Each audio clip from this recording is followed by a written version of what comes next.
We dance as the city roars. Tune in loud, turn up some more. Cincinnati show, it's time to play. Sports with strawberry ice today. 5:30 sharp, don't be late. CTV, the sports awaits. Strawberry ice, he's on the mic, energy, it's pure delight. Every touchdown, every goal. Feel the pulse, it's in your soul. Cincinnati heartbeats strong. Strawberry ice will lead the throng. Every touchdown, every goal. Feel the pulse, it's in your soul. Cincinnati heartbeats strong. Strawberry ice will lead the throng. Feel the crowd, it's electric now. Shouting loud, they all know how. CTV got what we crave. Sports with ice, it's waves and waves. Tigers strike and Bengals roar. Every game we want some more. Tune it in and feel the thrill. Strawberry ice, he's giving chills. 5:30 sharp, don't be late. CTV, the sports awaits.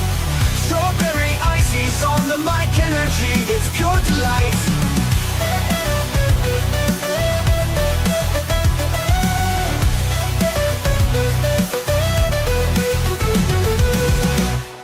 Hey guys, what's going on? Welcome to the show. This is Sports with Strawberry Ice. I'm your host, Iceman Jeff Trunapole. And as always, I bring you sports from a West Side point of view right here in the great city of Cincinnati, Ohio. And as always, I'm coming to you live from the Ice Cave. And the Ice Cave is brought to you by Priority Lawn and Landscaping. I'm looking at my grass right now, and it looks like crap. It needs to be cut. It needs to be something. If you guys got that, you got your flower beds, whatever, they need to be cleaned out or mulched or add some strawberry to it or something like that. Do me a favor. Think Priority Lawn and Landscaping and give them a call at 513-430-6114. That's 513-430-6114. You can also follow them on Facebook. What is up to everybody in the chat? Who we got in there? We got Stranger in there. We got Brandon in there.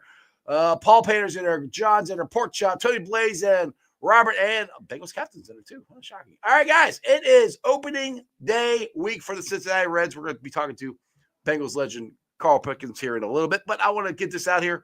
Opening day, I will be doing a Reds opening day podcast. Me and the boys, Harrison the comedian, Joe Farsing, Neil might join us. I'm not sure, but I know those two will be there. Other guests, I think Locked On Reds is coming.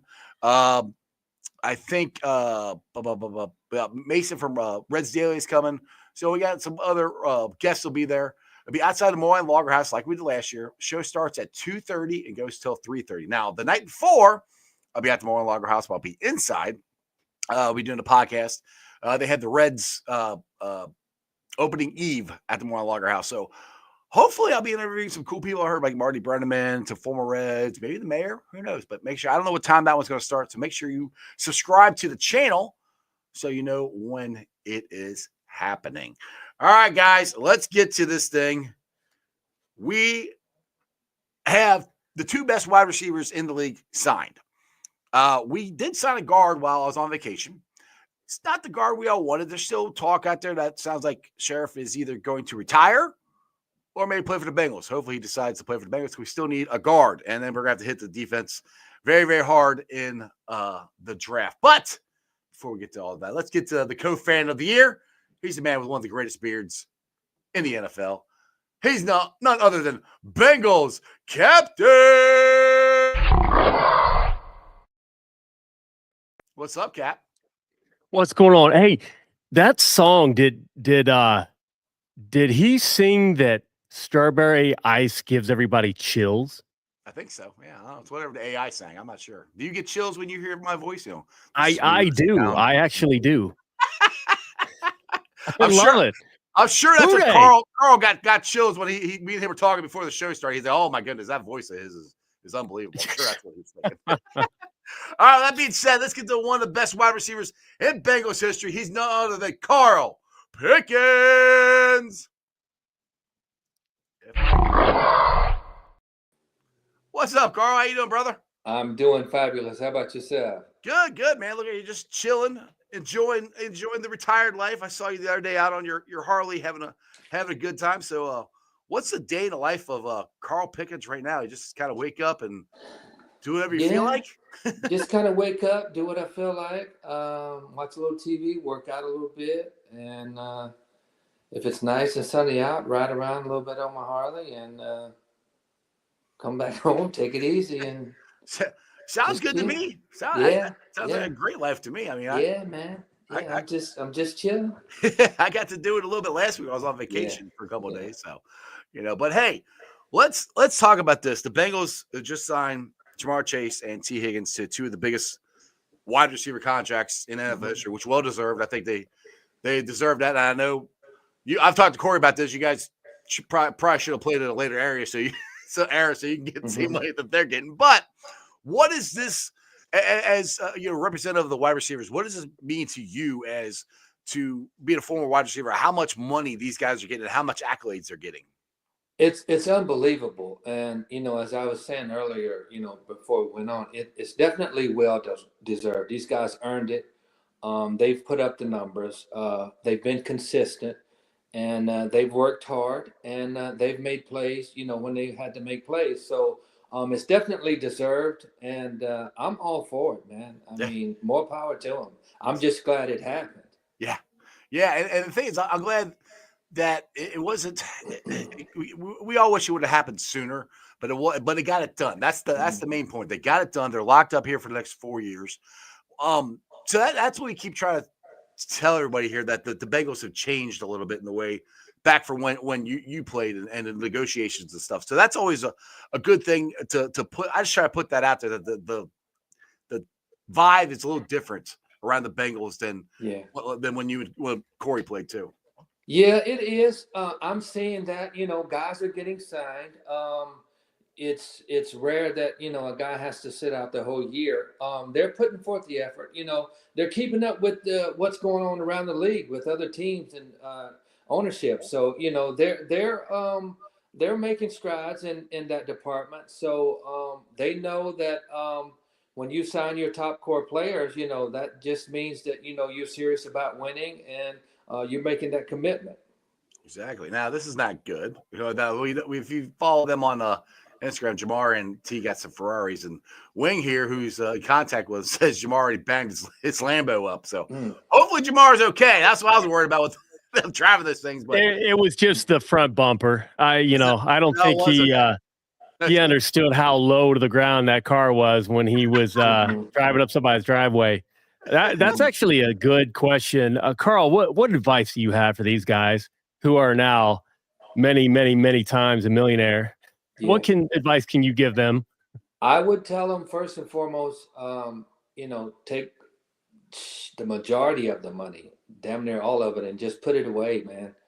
Because right now I've been out of the league 25 years. Wow. I Yeah. didn't see that far down the road, but you're set, and money like that is easy to lose track of and blow. Yeah. But I would say definitely, get with the right people, your money managers, your accountants, and people like that. Take care of it. It may not happen again. Anything can happen. Uh, and along with that comes with responsibility. You have more responsibility now. The Browns and the ownership are asking you guys to be leaders on the team and Mm-hmm. take on a leadership role. So with that comes more responsibility. And these guys, they can handle it. They're professionals. They know what it takes to be professional, and they can definitely uh, just go out, play, have a good time, not have any contracts or any franchise tags over their head. Mm-hmm. There's nothing to worry about. I would say go out now and continue to have fun.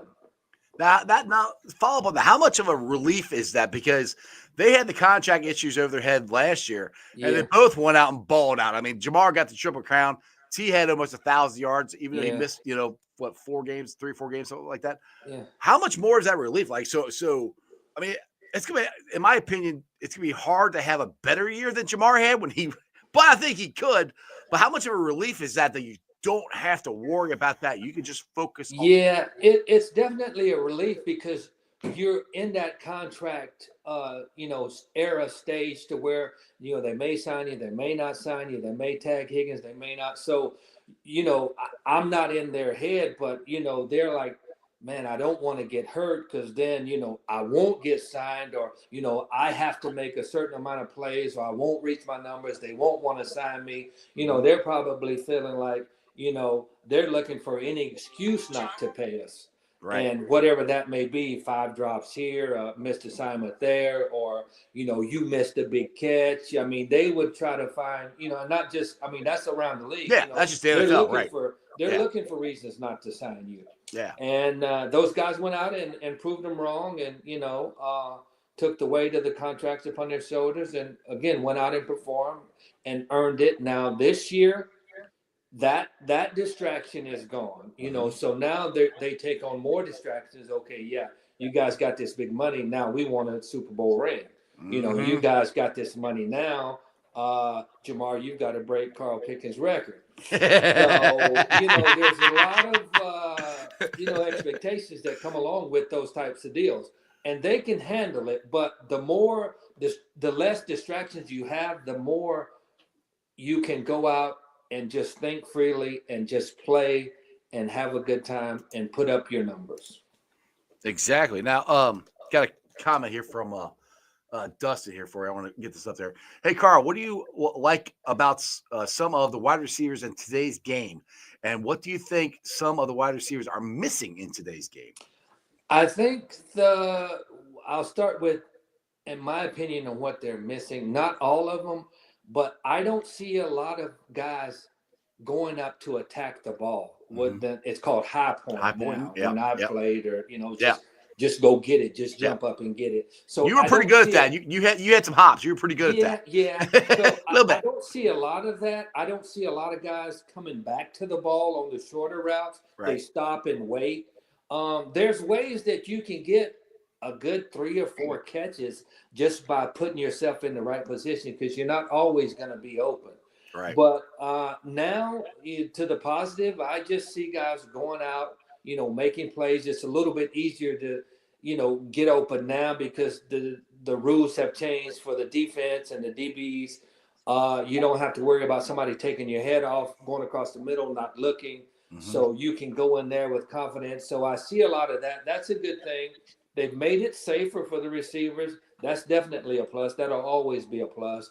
And the guys are just going out. I mean, you'll see, 8 to 10 guys this year catch 100 plus balls, 1,200 plus yards. I mean, so the receivers are putting up some hell of a numbers, man. Yeah. I love it. I love it. So what do you think? How much bigger your number do you think your numbers could be in the way the rules are today? Because they can't cover you like they covered you. They can't do the same stuff, man. I tell you, I can only imagine, but I would love it. I mean, I would relish the opportunity just to go out and play and have a good time and make plays. But at the end of the day, these guys are where they are. The game is now where it is.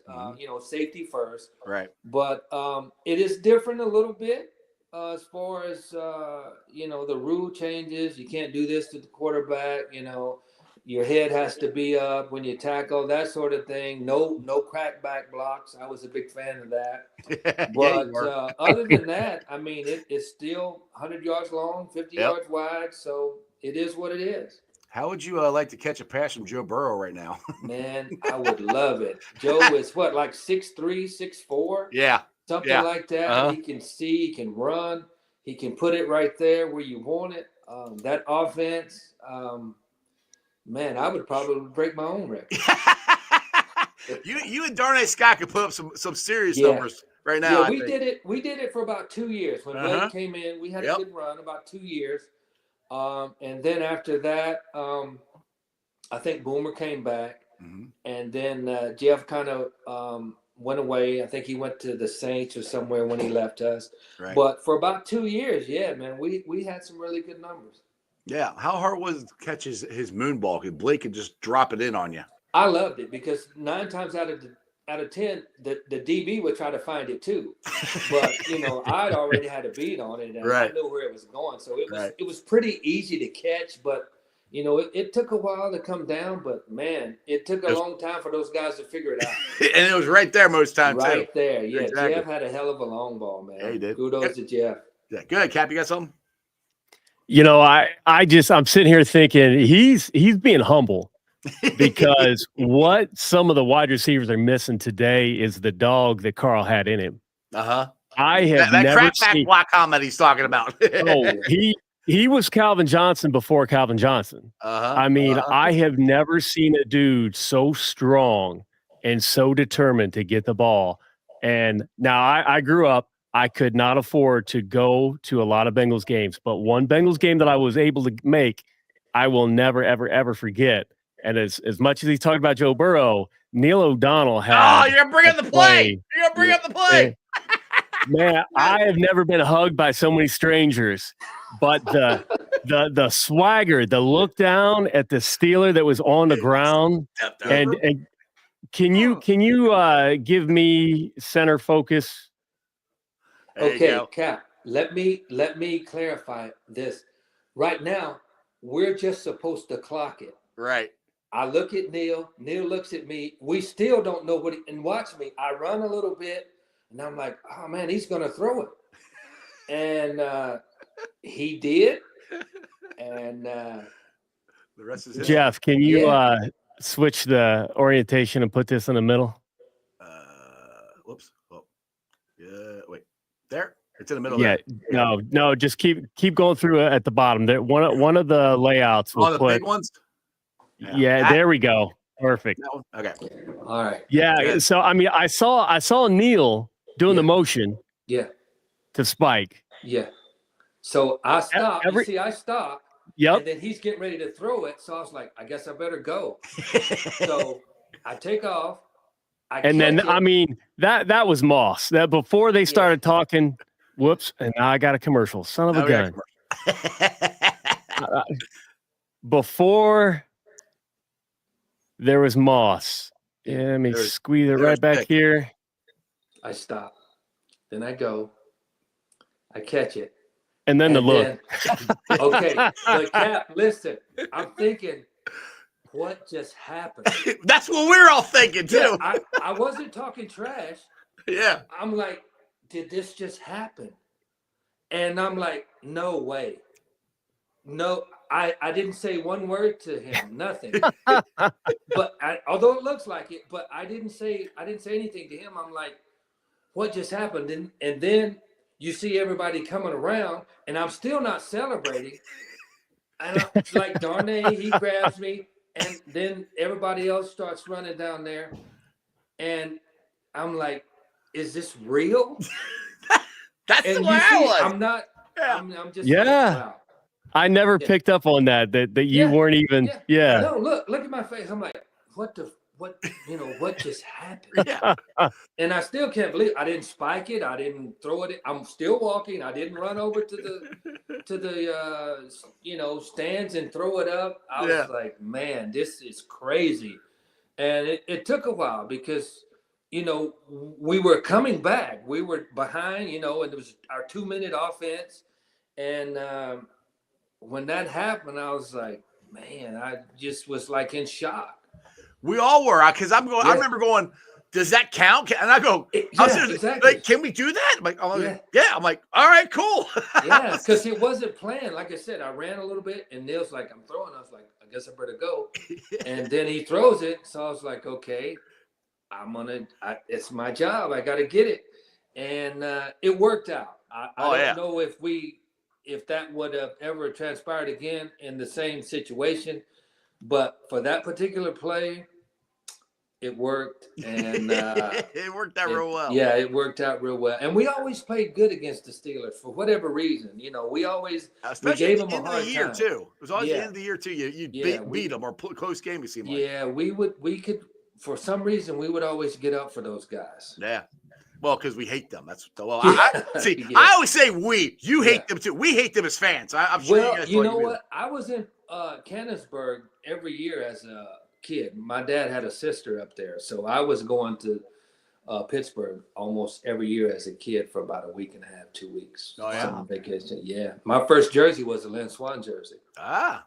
I actually stole it from my cousins. Yeah, Lynn Swan jersey. Yeah, so I brought that back to Carolina. I was about 9 or 10, maybe. Yeah. He said, "You still got my jersey?" Nope. Yeah, I hope he's not looking for it. He said, "What happened to it?" Yeah. All right, got a question here from Anthony here. Hey, Carl, what DB did you enjoy giving that work to in your career? I guess which ones you like going up against? Chris Dishman. There you go. Yeah, it was Houston at the time. Mm-hmm. He talked more trash, which in turn would cause me to talk trash, and it became an individual matchup. Right. Him and I enjoyed it. I love the competition aspect of it. I wouldn't normally start talking trash until they did. If one of the DBs started, I would start, but my problem was I was never going to shut up. So I kept my mouth shut until, you said something. And then once you did, it's on. I can't stop. That's just my competitive nature. Right. And I had to, it goes up another level. The intensity turns up and you run faster, you block harder, you just do everything better and more aggressive. So that just kind of fueled me. So who was what kind of trash talker were you? Yeah. Man, I would think of anything to say. Most of the times, the night before the game, we would get the scouting report, and you go look at all the DBs. You see where they went to school. You see their wife's name. You see their kid's name. You'll see what their hobbies were. And then, you had research stuff. Hey, it's right there in front of you. Right. So That's awesome. You can see where they went to high school, if you made the team, and then if the situation arises to where you have to say something, you can refer back to that scouting report. The personal info they call it, and sometimes that can rile them up a little bit. That's awesome. All right, I got another question here from Dustin. Carl, I don't know if you've seen Jeremiah Smith from Ohio State. Yeah. Wanted to see what do you think of him. He seems like another generational guy getting Julio Jones comparisons. I think that's spot on. He's big. He's fast. He can run. He can work his body in the air. He's not afraid to go up and get the ball. I think he's going to be a hell of a guy on the next level. Same as Julio Jones was. He's that big type. I don't know if he's as big as DK Metcalf, but he's a big guy and he's solid too. And he can run, man. And so he'll be able to, use his body a lot depending on, where he goes and the type of offense. And I'm going to get a little bit more technical. His receiver coach, what he can teach him or relate to him. I think his future is definitely going to be bright. Do you ever do any wide receiver camps or anything anymore? I don't, because I'm afraid of getting a knucklehead like me and, just hard head and won't listen. I'm going to do a couple this year. They won't be my own personal camp, but I'm going to participate in some. But I'm a lot of people ask me that. And I don't know if I would really want to do it or not. Right. But I would go and, help out. If somebody needed some help, I would do it. But just, starting my own camp, I don't know about that. Yeah, I'm sure. I mean, you were one of the best wide receivers in the game, of your era. So you got stuff to teach people. If they don't listen to you, well, that's on them. Yeah. Now, did you? Sometimes I can't hear out of my right ear. Did you say receiver coach for the Bengals? I didn't. Is that what you said? I can't. No, I thought you said you wanted me to coach. No, never mind. I'm good with that. We can make it a receiver coach. I'm okay with that.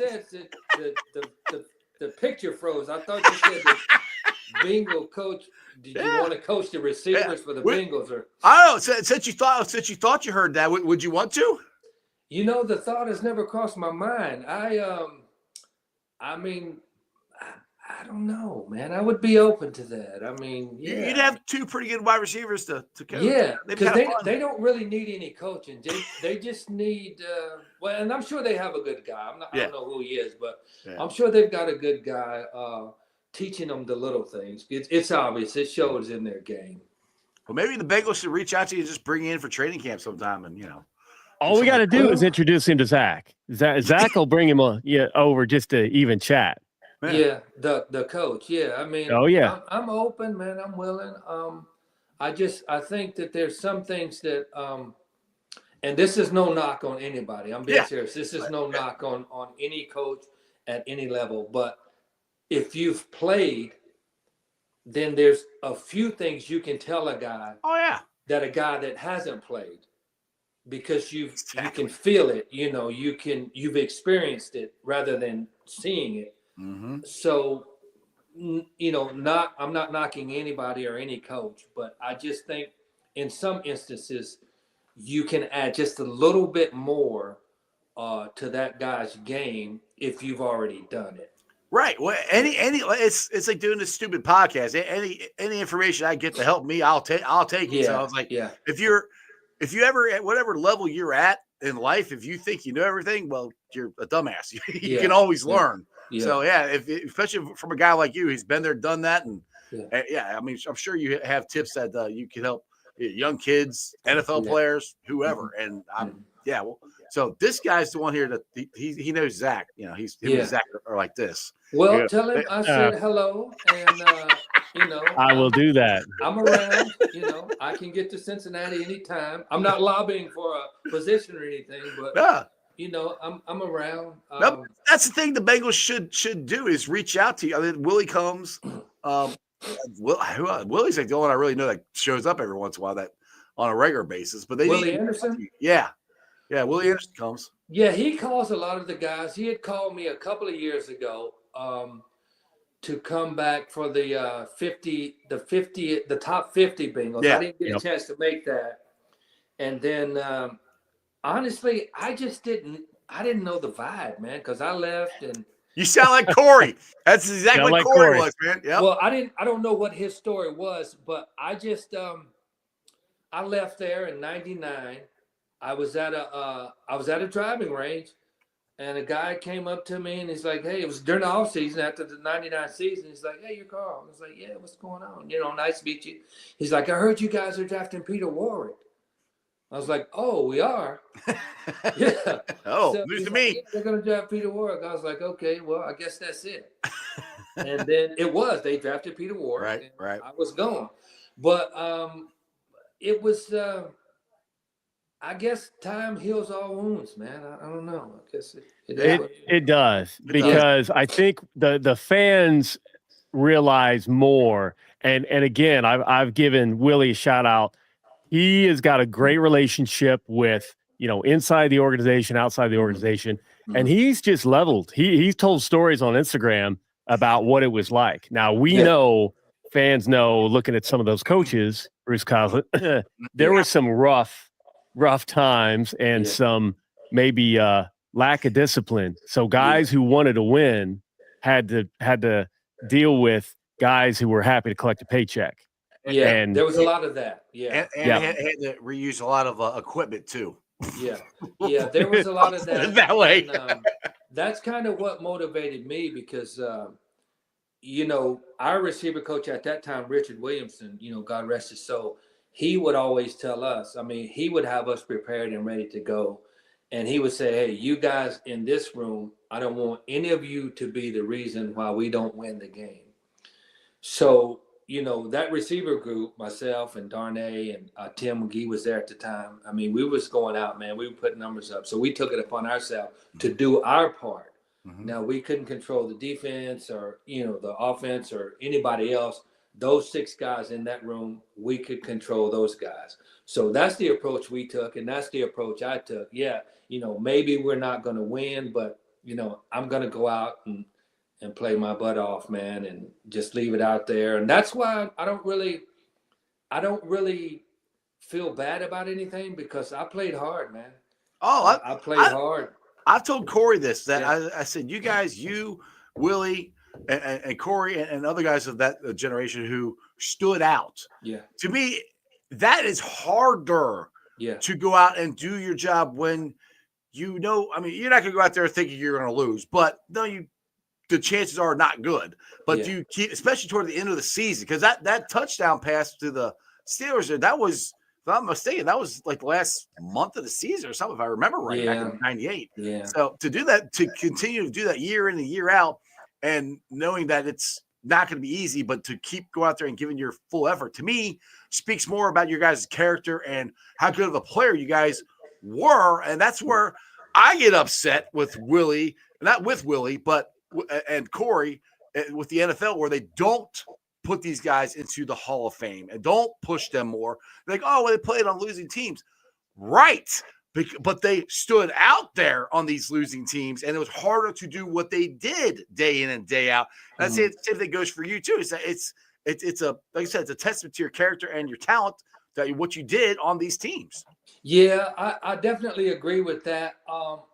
After I think my second year, it was my second or third year, my numbers were really good, but we were maybe 3-10 or 4-12. So I wasn't able to go to the Pro Bowl because, they were taking the more popular guys. And I'm not going to name the guy, but I had numbers better than one of the guys that got to go to the Pro Bowl. And that crushed me, man. That crushed me. That hurt. And I was like, okay, next year, I'm in. I don't care what I have to do. I'm going to the Pro Bowl. And so I set my sights on that Pro Bowl. I worked hard, came in early, made all the training camps, mini camps, everything, made my times. And Jeff came in, Jeff Blake, and we took off, man. We took off. Shaking Blake, baby. Yeah, Shaking Blake. And we still, I don't even think we were 500 that year. But my numbers were so good. Hell, I had to go. They couldn't do anything about it. You had to go. Yeah, that was so third year, 94, 1,127 yards, but 15.9 per reception, which is just that's ridiculous, insane. Yeah. And then of course 17 touchdowns in 1995. Still over 1,200 yards. Yeah. And this is on Dave Shula. Oof. Yeah. This is on a situation that wasn't good. No. Now I mean, man, imagine having 4 or 5 other Pro Bowl guys there, or 4 or 5 other Hall of Fame guys. But and it was what it was. I mean, I'm I look back on it now, and like I said, I can't be mad because, man, I played hard as hell. And I can't control the outcome of the game. I can't. Not by yourself. Not by myself. So I feel like I did my part. And now I feel like this Hall of Fame stuff is a popularity contest. And I said this a lot. I feel like a lot of the guys that are getting the breaks are Hall of Fame or Super Bowl. Most of those guys get the breaks as far as TV deals, sponsorships, that sort of thing. So if you don't have those 2 criteria on your resume, it's and if you got a Bengal behind, a team you played for doesn't help either. They don't respect us for nothing. That too. Unfortunately. But I just think during my time, there was no social media. There was no Facebook, YouTube, Instagram. Podcasts. Podcasts, that sort of thing. Yeah. So people have to go back and look at my highlights. Hell, NFL Films doesn't even show our highlights, man. So it's the respect factor is kind of low. But it's building, though. I want to ask you. Sorry, I didn't mean to interrupt you, but I want to tag onto this. Is what does it mean that the Bengals are finally recognizing the players that played for them in the Ring of Honor? I know you're going to get in there eventually, but what does that mean to you and as a former player that they're finally recognizing their past players and what you guys built to this point? Yeah, it says a lot. It says, on a couple of different levels that, they're seeing what other teams around the league are doing. They're seeing that, other teams are bringing the guys back in. Other teams are recognizing, former players for whatever reason, and they're doing it. It just takes a while, for whatever reason, things just, work differently in Cincinnati. It seems like they're always behind the times, but, now it's a different era, They're getting there. Yeah, they're getting there. Guys, I don't know because I'm not really out that much. I don't know if guys are dying, to get to Cincinnati. I hope that top free agents want to come there now. They've seen the change. They've seen the progress that management has made, and hopefully this will be a landing spot for some top free agents, man. Exactly. All right, I got another question from Crypt Keeper. He says, Mr. Pickens, the greatest Bengals Monday Night Football touchdown ever in Chicago. I've seen it. I've seen it a lot. You live it. I'll get this right. I've seen it. You lived it. Great catch, rookie, in your rookie year. There we go. Yeah. Now that play, I know exactly what he's talking about. The whole year prior to that, I was on the right side. I was one of the 3 receivers on the right side. So we get in the huddle, and Boomer says, "No, go over here by yourself and just go to the corner of the end zone." And I was like, "Okay, So I did that. He throws it, jumped up, caught it. Now I meant to spike that ball. I don't know what I said, but I meant to spike it. That was a rookie mistake. You're not supposed to. We could have got 15-yard penalty, but luckily they didn't call it. But I meant to do that, and that was a pretty good time. That was one of the bright spots of my rookie year. What was your vertical back in the day, anyway? My vertical was at the combine. Well, at the Tennessee Pro Day, it was it's either 36 inches. I think it was either 36 or 38. I mean, it was okay. It was okay. That's not bad. It was okay. Not bad. I feel like you were one of those guys who, you test one way, but you put pads on, and the pads actually helped you out. Like, you look different. Yeah, there's what they call, football speed. Guys will test. Our receiver test was a certain amount of chin-ups. Our bench press was 205 for 8 to 12 times. I think I did it 8 times.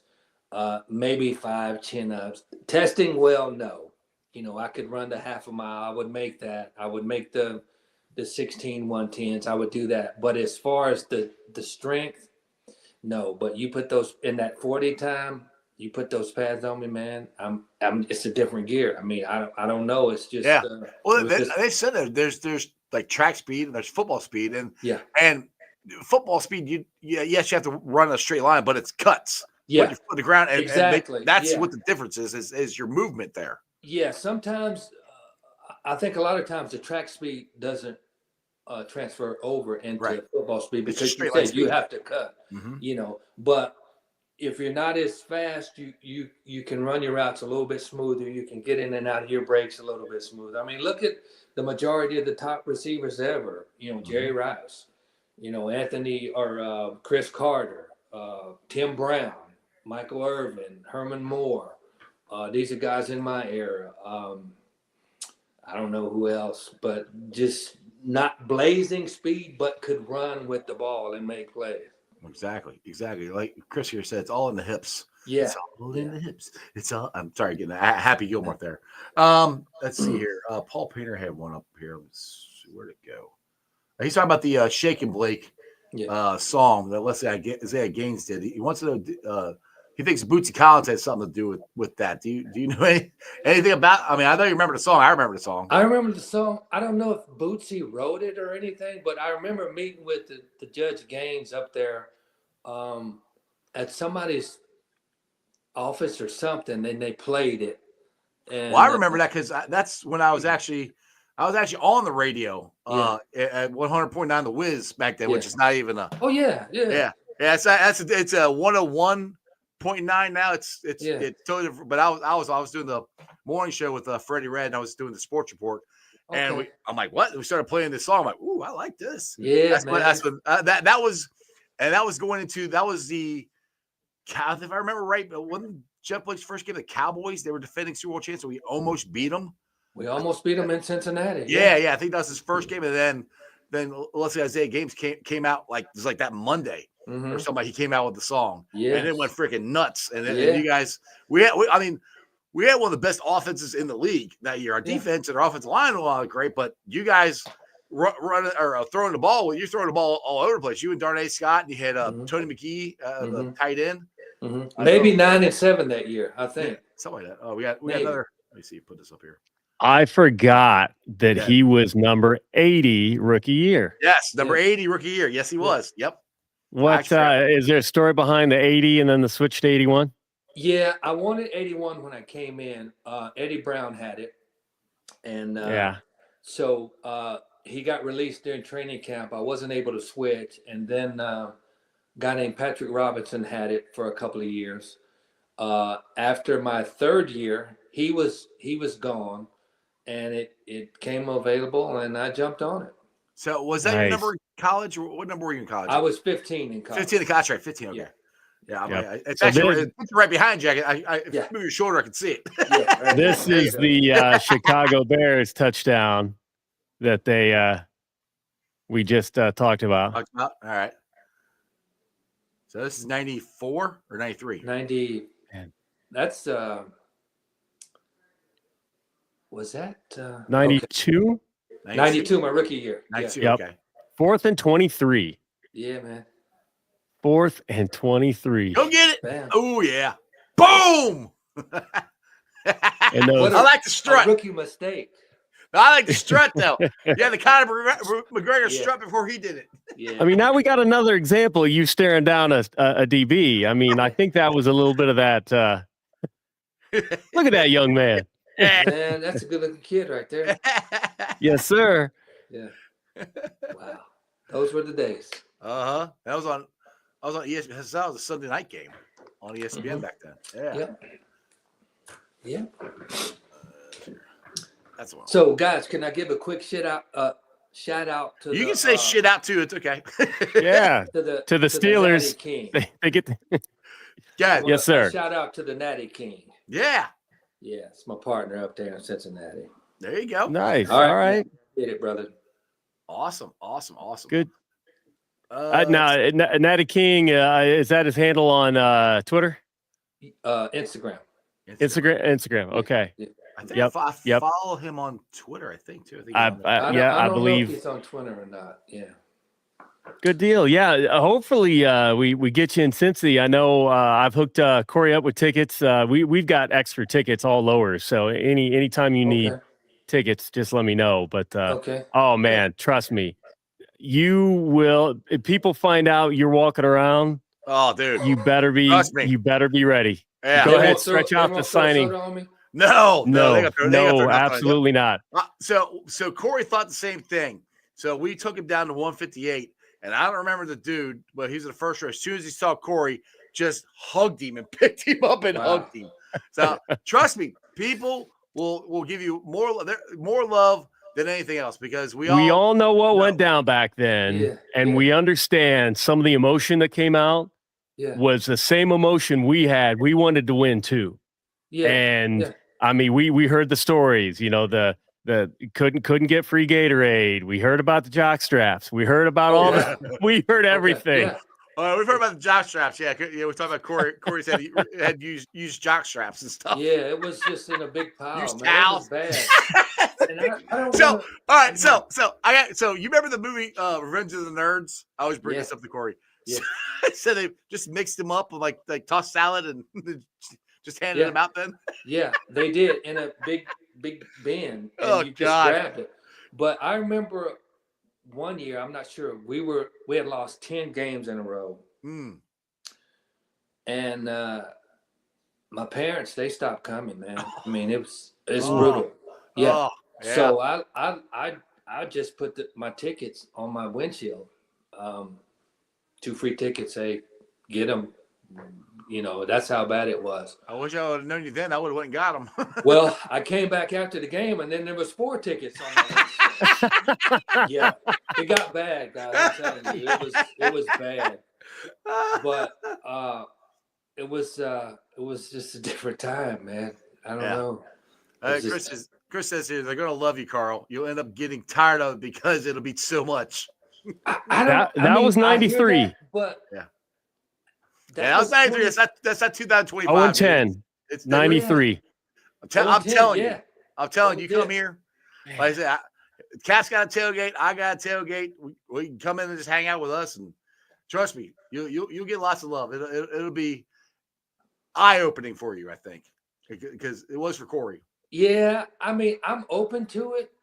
Like I said, I think it's time. But whatever's supposed to happen will happen, man. I try to get. I've been the last 2 years for Boomer and Corey, and Tony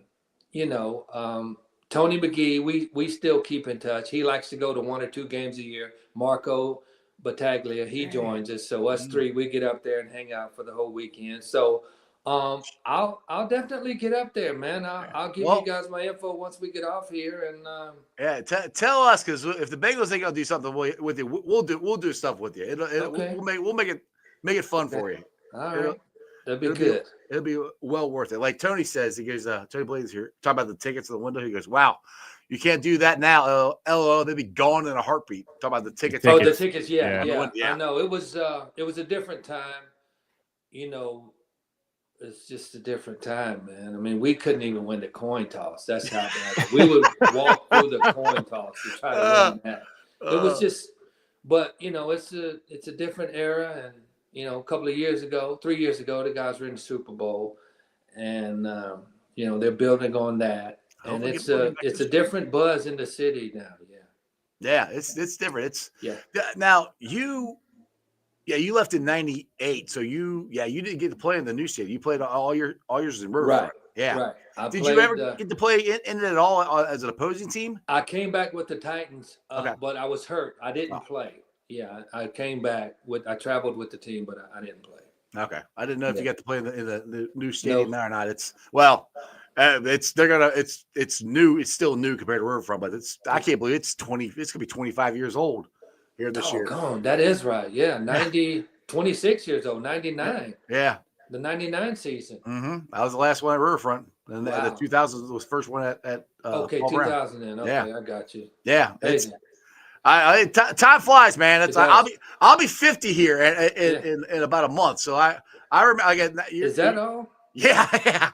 Well, 93 was my high school senior year, and then 94 I was on the radio for a little bit. Okay. So I just turned 55 yesterday, man. Monday. Really? Sunday. Well, happy birthday. Yeah. Happy belated birthday. Yes, sir. Yeah, happy belated. You don't look it at all. I feel it. Yeah. That's because you played football. Yeah. And I want to tell the young guys this. Let me make sure my wife ain't listening. But like when you turn 55, you got to fill out the paperwork for your pension and stuff. Uh-huh. So if you are not going to leave your wife anything, she'll have to sign a notary public. So you won't be able to do it without her knowing. So you won't be able to do it without her knowing. I sent mine in first, they sent it back, and then you have to get the notary public. Just like what the guys in Comedy Central, Keenan and my wife. I said, bitch. Look around for the wives. Don't worry. Nobody watches this show anymore, Carl. Don't worry. Nobody here. You guys can keep it secret. Yeah, exactly. Yeah. So, are you on the text chain that Willie has with all the former players? No, because it drives me crazy. Because a lot of times I don't respond, and you've got to listen or you've got to read to what everybody else says. So you just be like, it's like 300 text messages. It is. It's a lot, and so I go through there and block about 175 of them. So I do. I can't do it because then it just keeps going off and going off and going off. So Carl, I am a cybersecurity expert. So I do a lot with AI. I can help you with that because now when you've got you're a week behind and there's 100 messages, I can help you teach you how to use AI. Give me a summary. I don't want them. I don't want them at all. No. Forget I said that then because you still need the excuse. I've got Willie unblocked. Willie unblocked. Keel's unblocked. Corey's unblocked. I've got 3. And that are unblocked, and so it doesn't. I can't deal with it. I can't. Yeah, that's funny. You got to earn to be from Carl to be unblocked. You got to earn. Yeah, but they're constant, and it's about everything. Mm-hmm. Yeah, it's about everything. Jeff, Yeah. Exactly. Listen to him because that's how I feel. Because it's just ding, ding, ding, ding all day long. He's awful. He's awful at trying to get well, because we do the show every Monday. So I'd be like, hey, we got this person on, blah, blah, blah, blah. Yeah. Nothing. Yeah. I saw it. Yeah. I saw it. I'll be here. I saw it. Like, but so I got a couple group chats. Carl, I'm the same way. Sometimes these guys go off and just I can't do it. Yeah. Well, no, let's meet up at the bar, have a beer. Yeah. Let's talk in person, hang out. Yeah. That's because we're all in our 50s. We're old. We didn't have. We don't have to keep talking about that. I don't have to remember. Oh goodness. Oh, so Carl. Yes. What's your thoughts? Because what's your thoughts on getting into? Like I said, you're going to get into the Ring of Honor. What is your thoughts on that? And what would that mean to you to get recognized as one of the greatest Bengals ever? Well, I think it says that they appreciate me. I'm not sure where it's coming from. Some say it's from the fans. Some say it's from the ownership. I'm not sure, but whoever, if I get the nod, they will have appreciated my work. They will have,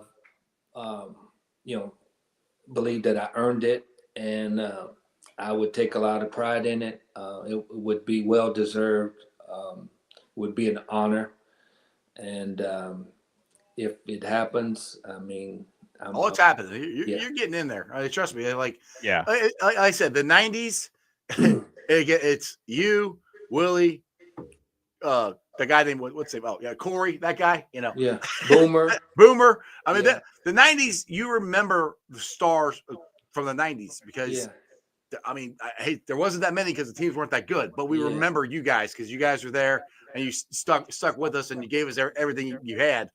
And like I said, as fans, we remember it. And trust me, like Cap says, we were going through it with you. I mean, it's completely different. What you were actually in the middle of it. But as fans, we were going through it too. And it was hard. It was damn hard. Who makes the decision though? I don't. So they give a list out. And then the fans can vote is the way it works. So, and they watch. They know fan sentiment. So when we all started, when the fire caught for Corey, he was going to be on the ballot. Like it was just a shoe in to be on the ballot. So same thing, hanging out. Everybody gets to see how cool Carl is. And remembers all the good times. And then Carl's on the ballot. Yeah. But I just remember during that whole process, I was being called malcontent, the cancer on the team, that sort of thing. But I look back on it because I did an interview last week, and I was like, you know what? The whole 8 years, I'm not lobbying, but the whole 8 years I was there, I was never late for any type of meeting, never fined for anything. Was made all my times, all my weights, the weigh-ins on Friday, just a professional. I happened to voice my opinion about losing, but that didn't affect my game. That didn't take away from my production. It didn't take away from my ability to go out and play and my mindset. So that's why I just hang my hat on every Sunday from 1 to 4, man. You can count on me. Like I said, when you guys and Corey voiced his opinion too, trust me, we were with you. we were the same way. It's like, well, I understand why you want to get the heck out of here because you want to go win. That's the whole point of this, and you want to get that ring and you want to all that stuff, and it wasn't happening here. Trust me, we wanted that. So we like I said when all the malcontent, all that. That's the media target. Us fans, we were irritated at the time. That's 30 years ago. We understood. We understand. We know more now of what you guys are going through than we knew then. Because that's with social media. Willie's getting the word out there. Corey's come on here and told us some different stories and things. So we know what it was like. I mean, we weren't there, but we know enough. We understand how not a great we probably know too much now. Probably, probably know too much now. I appreciate that. I do. Do you guys know about the fight on the team playing with me and Melvin Tootin? No, I don't know that one. No. Yeah, man. For whatever reason, I was named the team captain one game. I think it was against Houston. And Melvin, our left tackle, I mean, he was getting handled bad, man. And Jeff was our quarterback. And during the game, you know, I tried to pep talk him a little bit. Come on, Melvin, you got to pick it up. Come on, Melvin. And he gets mad and takes it out on me. And, you know, after the game, we get on the team bus. And I was like, Melvin, you played like a little bitch today. You know? So then, you know, we kind of argue about, oh, I'm going to do this, I'm going to do that. And I was like, man, I said it again. We get on the team plane. I need to use the restroom. So I walk by him, and I'm still hot because we lost. And I was like, you played like a little bitch today. So he's like, you keep talking, I'm going to do this, I'm going to do that. And I was like, all right. So I said it again. And we locked up on 35,000 feet in the air. We locked up, and I think Joe Walter and a couple of guys pulled us away, and Darnay grabbed me. I think Neil grabbed me and stuff. And then Joe, of course, he was his buddy. He was the lineman. And Joe said, Pick, man, just leave him alone, man. You can't beat him up. Just let it go, man. So I went on to the laboratory right there, and I got to thinking. I was like, what? I can't beat him up. I said, well, I'm going to give it a shot. Yes. Take yourself up. Take yourself up. So, to people don't know this dude, 6'7", 320 pounds. Yeah. Mm-hmm. I said, I'm going to give it a shot, man. And then I came back right there beside him, and I was like, you still play like a little bit. And he was going at it, man. And they pulled me off, and I cut my hand just a little bit right there. Yeah. And then I had my chain on, and I was like, man, that felt pretty good. I'm going to go back and get some more. And then Neil grabbed me. And then Darnay's like, Big man, just rest. Just rest.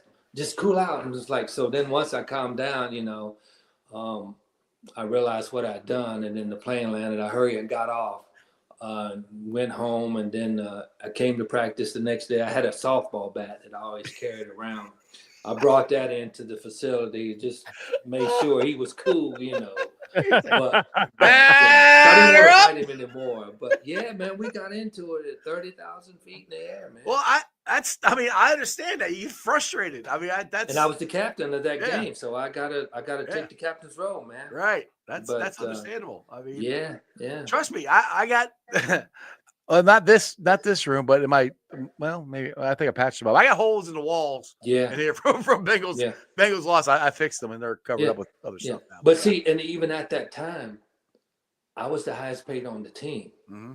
So what I have to complain about? Oh, you're the highest paid. Yeah, but I want to win. I want to win. Right. So that money that I was guaranteed in the year 2000, that base salary, and then everything after that, I was like, you can have it, man. I'm gone. Yeah. I walked out. And my agent, he's like, are you crazy? It's like, no, I'm not crazy. I mean, you think I'm crazy because you get 3% of it, but right. I'm out, man. Yeah. You want to win. I wanted to win, man. So, you know, looking back on it, I'm happy with it. I would do it again.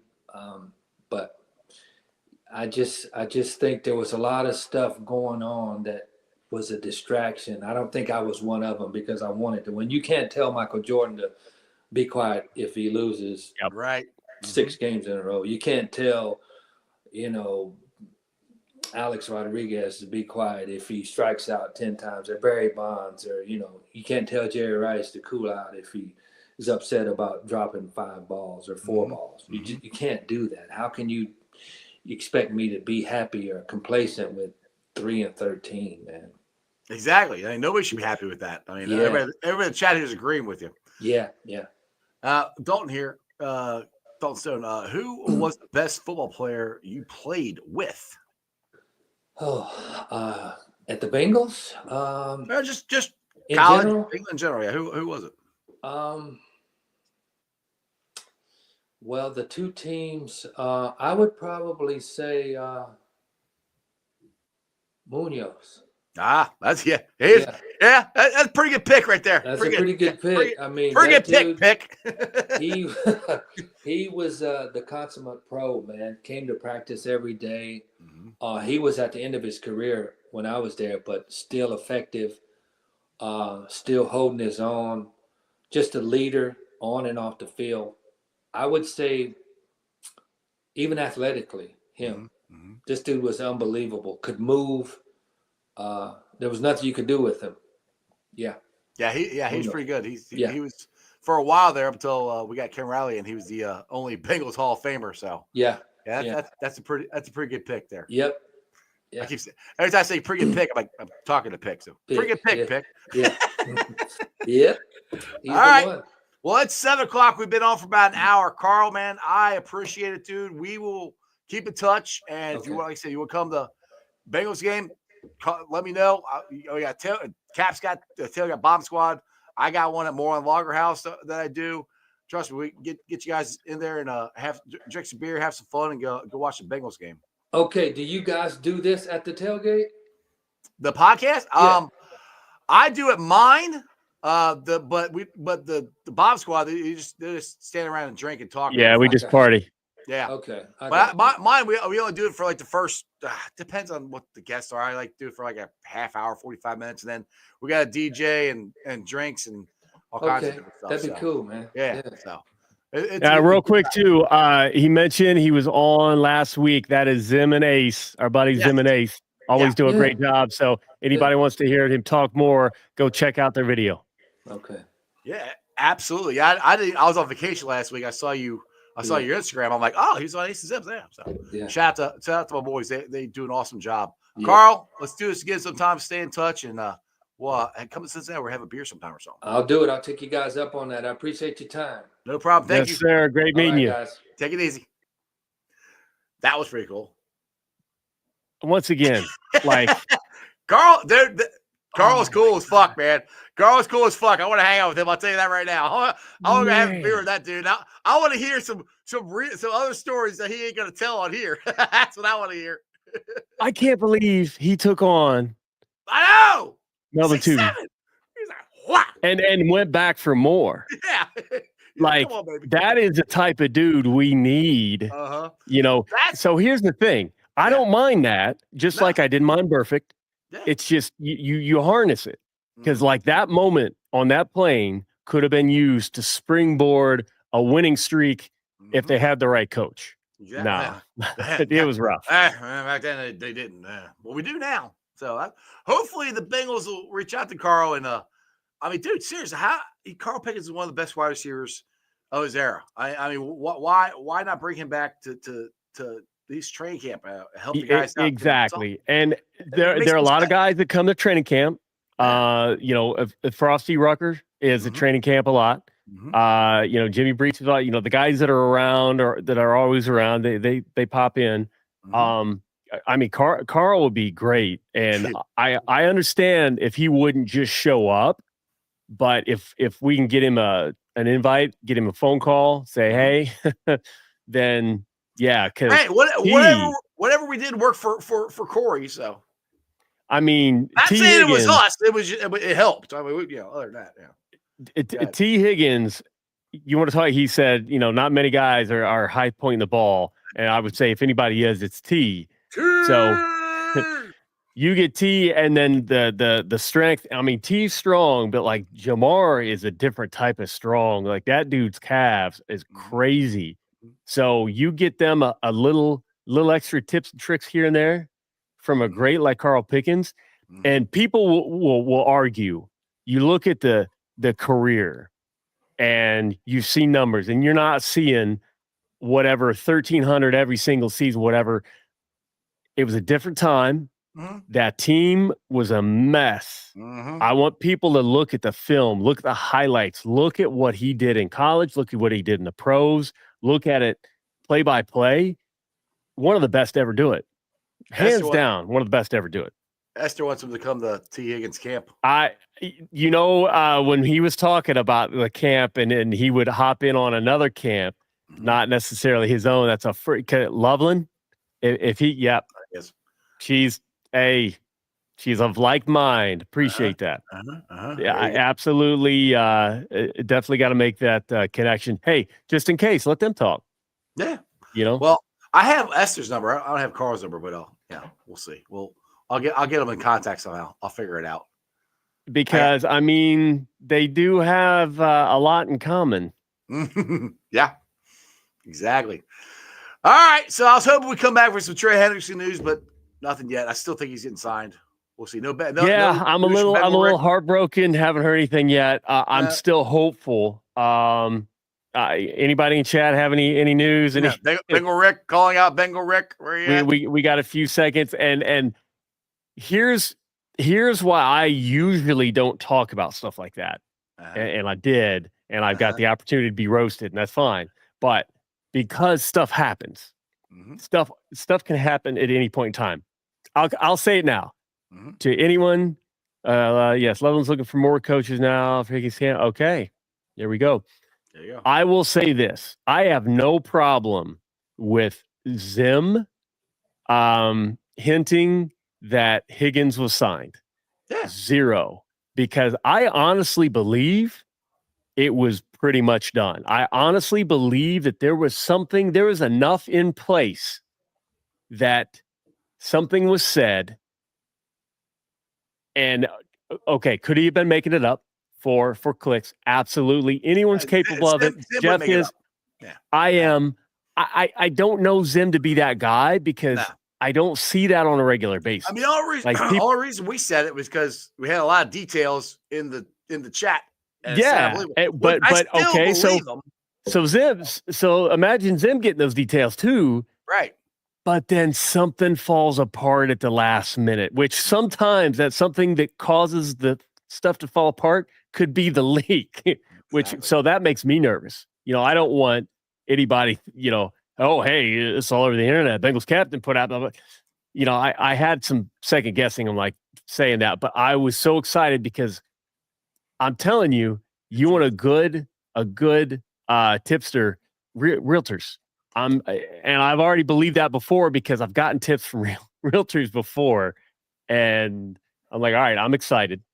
Yeah, so we get done minimum of 30, I think. Yeah, that's what I think. Yeah. Oh, yeah. Hey, there he is. He's buying a house. He's back. Hey, so there you go. Maybe he buys it and the contract doesn't happen, and because Cincinnati is a great place to raise a family, and he knows that. His wife knows it. They're still, but you know what? There's also some hardball being played. Trey's. How many times have we seen him? Little neck issue, little back issue, like the dude's a warrior. He fights through some pain. He's in a position that let's see. No, do not pull back because of speculation ever. Good. He fights through pain.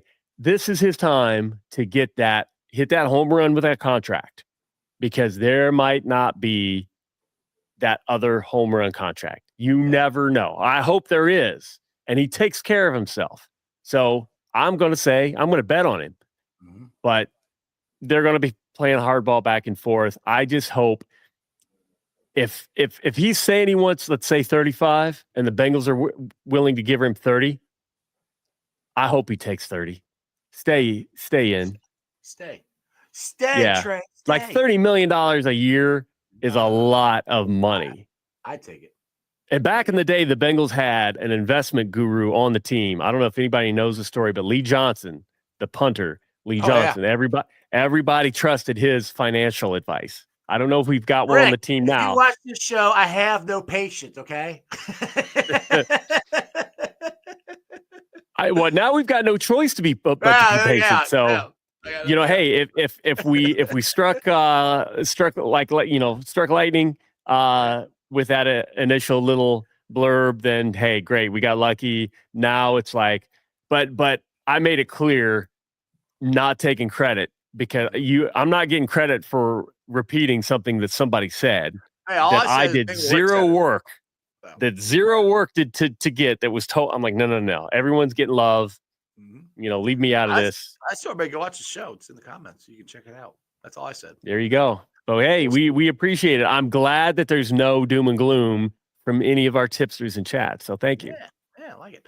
All right, Cap 709. This has been fun. We're going to get Carl on again, and Carl fucking Pickens. Well, holy shit. He just messaged me on Instagram, so I'm going to call you after the show or text you, so make sure you answer, okay? Me? You. Okay. Yes. Okay. All right. I'm going to let you go now. See you, Cap. Later. All right, guys. Hope you enjoyed that as much as I did. Carl Pickens was on my show. That was pretty damn cool. I hope you guys enjoyed it as much as I did. I have so much fun doing this. But make sure you join me and the boys this Thursday for Reds opening day. We are going to be live at the Moorland Lager House. Show starts at 2:30, goes till 3:30, right outside the Moorland Lager House where I did it last year. And then stay tuned that Wednesday Eve. I won't be doing the show at 5:30. I don't exactly know what time I'll do the show because we'll be at the Moorland Lager House for the Reds Community Fund fundraiser there. So it depends on what time I get there, how long it is. It might be a 3-hour podcast. So it might be one of those ones where I'm on and then I have a screen on there that says we'll be back soon. So you guys might have to just bear with me to see who I can get on the show. So it can be really cool. So just make sure you subscribe to the channel because for episodes like that, I can't give you a heads up on when I'm going to go live because I don't know. So make sure you do that. I got 544 people liking or watching this right now. Hit the thumbs up. Hit the subscription button. If you have not subscribed on YouTube, I would appreciate it. The views have been going off the charts here lately, so I appreciate you guys. Shout out to my sponsors. Another one you guys I would love you to show some love to. Priority Lawn and Landscaping. If you need anything done with your flower beds, your grass, retaining wall, any of the landscaping needs that you might need, think Priority Lawn and Landscaping. Give them a call at 513-430-6114. That's 513-430-6114. If you don't want to call them, you can just like their page on Facebook and you can message them there. And however you get a hold of them, do me a favor. Please tell them I sent you. Also, the show is brought to you by Meyer Windows and Doors. Check them out at www.meyercincinnati.com. It's Meyer Window, Doors, and more. I got them in my house. I highly recommend you get them in yours. They're an awesome company. Energy efficient, awesome looking windows, easy to clean. Again, Meyer Windows, Window, Doors, and more. And Melissa Pete, shout out to Hail Mary's, your ticket to the game right in the heart of Cheviot. Big ass TV screen, beer specials, food trucks. It's an awesome, awesome place. Free parking right across the street. Again, that's Hail Mary's, your ticket to the game. T Properties, quality housing for quality people. If you're looking for a rental property, a house, a condo, if you just have a rental property you don't want to manage anymore, check out T Properties. Check them out at www.tpropertiesllc.com for all your rental property management needs and your rental needs. I think that's all. I got the draft. I don't want to forget about the draft party. I got the draft party coming up April 27th. I'll be at MLT's.